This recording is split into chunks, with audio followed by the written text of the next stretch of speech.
Takže máme 25.4. a už rozhodnuto, že se jede na menší výlet, trošku mimo Evropu, protože je potřeba zaplnit tady jedno místo na zdi, aby to nebylo tak prázdný. A uvidíme, co z toho bude.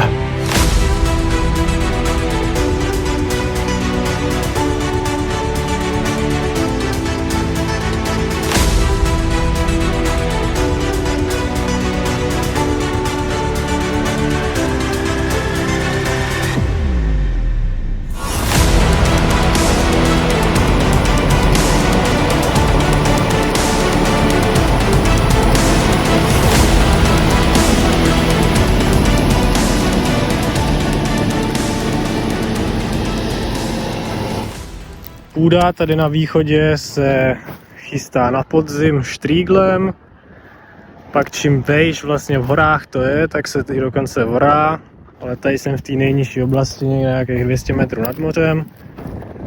A pak na jaře půlka dubna, začátek dubna se to bere štrýglem znova, aby se rozrušila krusta, vytvoří takhle krásnou hlínu, jemnou, 3-4 cm hluboko, možná ani to ne, záleží jak to má agresivně nastavený. Tím se půda snáš ohřeje a nevysychá do hloubky, jako by do ní nebylo zasáhnuto.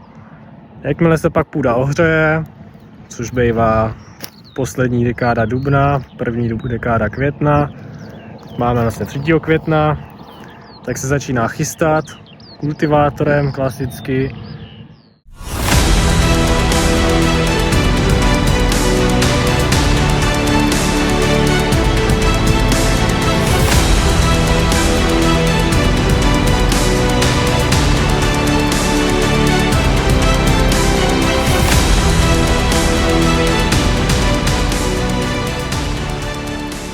Takže další den, další pole a asi jedno největší, co se tady v této oblasti dá najít, 900 hektarů a jezdí tady RSMko 2375 s kanadskou sečkou a tamhle na druhé straně Kyrovec 745 taky s tou stejnou sečkou.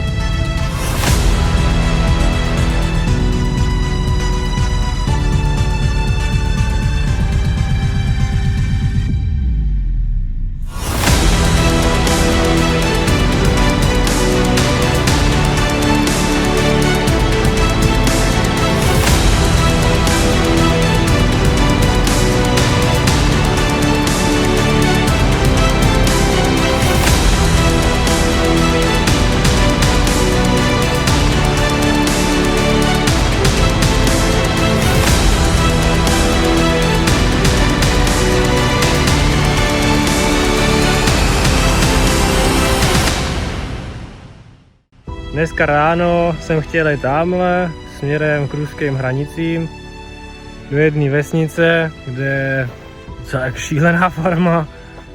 Tam je to jako fakt rakety, John Deere kloubáky, Steigry, New Hollandy, všechno možný. Ale už je v té vesnici kontrola policejní na hranicích a nechtěli mě pustit. Vlastně byl jsem i včera už v tom hraničním pásmu, kam by se správně nemělo chodit, mi bylo řečeno, že pokud nemám nějaký speciální důvod tam jít, nebo tak, ale jako cizinec už vůbec ne. A nějak to tam s nima domluvil, ten šéf té farmy, a pustili mě aspoň do toho hraničního pásma, kde jezdili 2 kloubový Holandy T9040 na tuplákách. Takže aspoň něco z toho. A teď jsem tady potkal RSMko, hodně pěkný, 2375 s kompaktorem a někde tamhle jezdí druhý, nevím jestli to je nový nebo starý, se sečkou. Takže tam se taky samozřejmě pojedu podívat. A tím pádem myslím, že tady to bude všechno v této oblasti a odpoledne se budu přesouvat dál.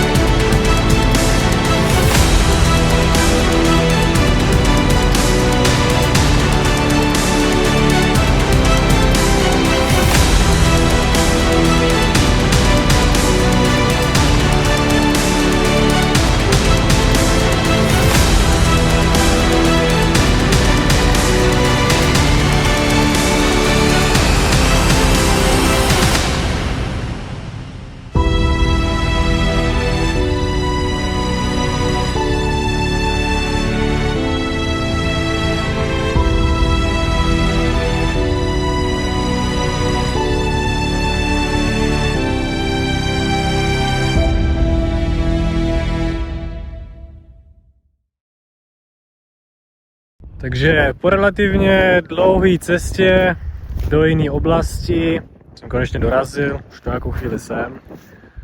A málem mě to stálo řidičák, ale naštěstí policajt byl nějaký hodnej dneska, tak popřál šťastnou cestu a tím to skončilo. A tady jezdí T9040 s Prontem a někde tamhle jezdí Xerion 5000, taky s tím Prontem. Tamhle myslím, že se přesunul RSM 2375 se Strieglem 25 metrovejma a tady za kopcem jezdí taky RSM s nějakým kultivátorem 15 metrů, myslím, že to je. Je tady ještě sníh, docela trochu. Tady za tím kopcem je to ještě víc, na severní straně. A někde tady ještě je vidět. V zimě tady spadne nějakých 1,50 m sněhu, klasicky tady na rovinkách, a pak se to zafouká tamhle za hrany a tam prej může být až 6 metrů sněhu. Takže proto tady ještě v květnu nějaký je vidět.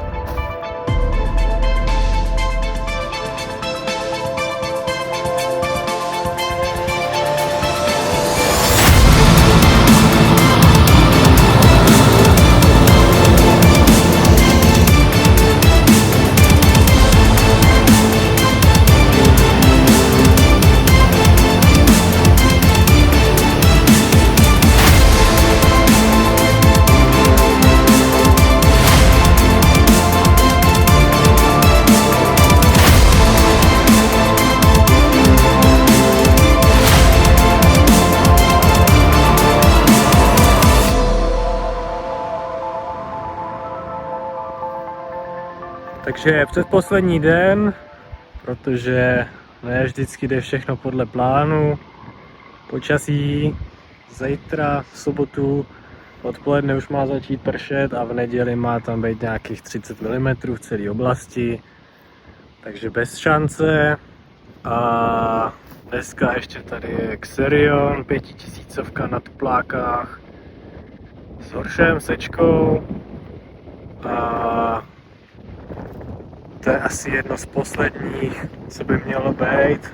Něco nevyšlo, někam se nedalo bohužel dostat kvůli hraničním kontrolám a něco zase kvůli počasí.